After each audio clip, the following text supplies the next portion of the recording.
Well, howdy, folks. HEIMER here. Tonight, I'm with you with the 1961 AURORA model of Dr. Frankenstein's creature. Now, some people just know him as Frankenstein, and that's fine, but I've loved this character since I was a child. As an adult, I played Frankenstein's creature at local theater here in Muncie, Indiana. And when I first tried out for the part, I thought they were going to put me in a headpiece and neck bolts and all that. But the director took one look at me and said, "You're fine just the way you are." And I had fun with that. And tonight, I'm going to dispel some common myths about Dr. Frankenstein and his creature.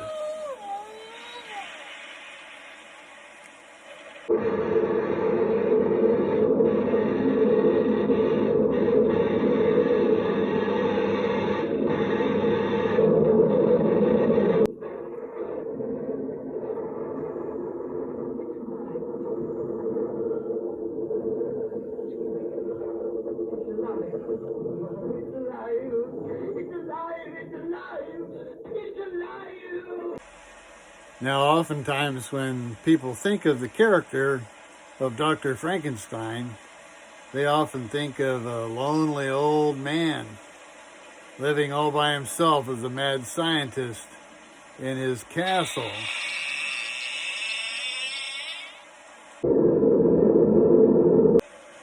But Dr. Frankenstein was never lonely.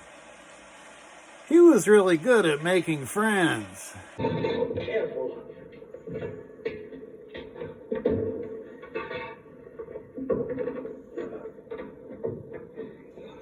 Here he comes.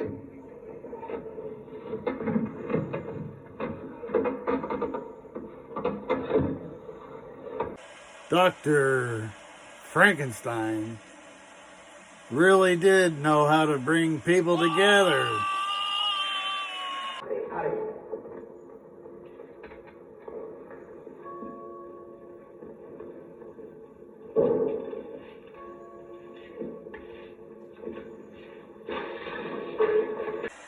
The doctor also won an award one year for bodybuilding. Touch. The brain you stole, Fritz. Think of it. The brain of a dead man, waiting to live again in a body I made with my own hands. With my own hands.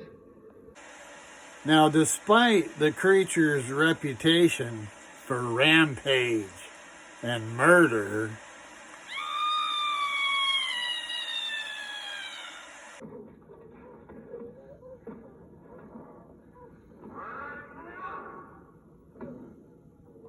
you could always trust Frankenstein's monster.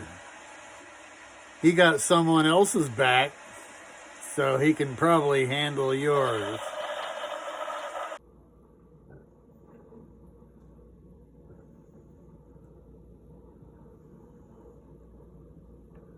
In fact, the monster was so trustworthy, Dr. Frankenstein put him in charge at the Office of Human Resources, right next to the local cemetery. Turns out the monster was a real people person.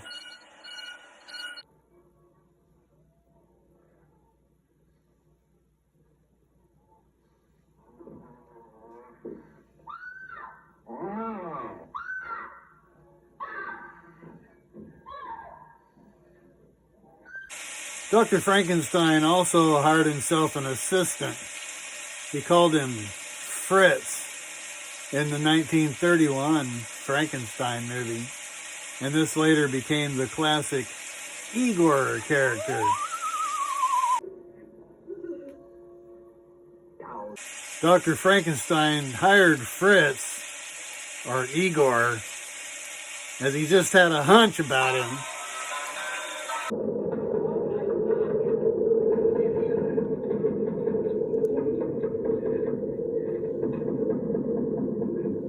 People often think that Frankenstein's monster had a bad temper about him.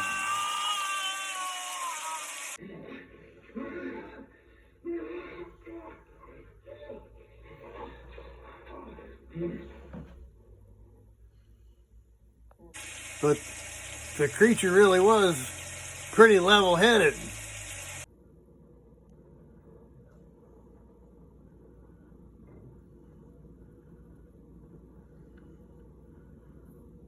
Now, Dr. Frankenstein eventually did create a bride for his monster.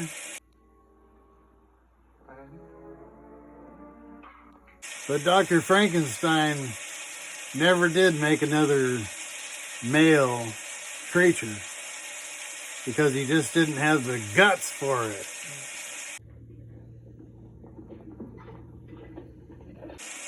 Frankenstein's monster just wasn't very good with kids.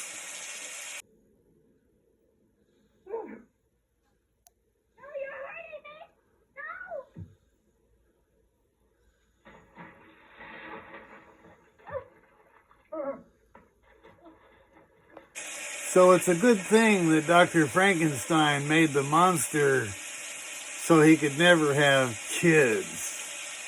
As you can see, his nuts were on each side of his neck.